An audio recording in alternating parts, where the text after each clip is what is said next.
How have you reconciled your personal ambition for that projected upon you by others? I've taken so much ownership of my personal brand, especially with my relationship with my parents, because parents are a big influence on what we choose to do in life, that there hasn't been too much outside influence on or projection on what I should do or should be doing.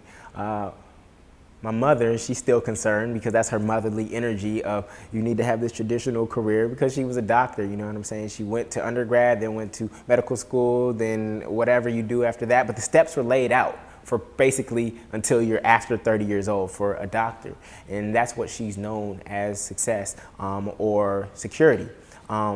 But I listen to her, but I still do my own thing. And the way I actually prove to my parents that I'm gonna be all right is just by continuing to do great work and sharing those results with them. When they saw me when they saw me speak at my UCLA graduation and my Stanford graduation, they knew that I was gonna be all right, even if I was taking this non-traditional path. And so,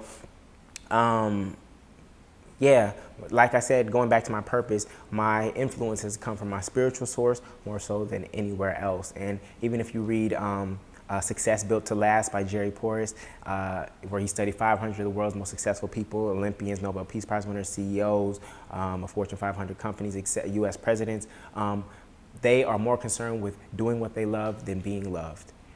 And that's a hard distinction for a lot of people to make. A lot of people move through the world and they try to be loved. Right? And in the process of being loved and people pleasing, they end up hating themselves. But what I've found is when you're doing what you love, the only thing that you can attract back to you is love.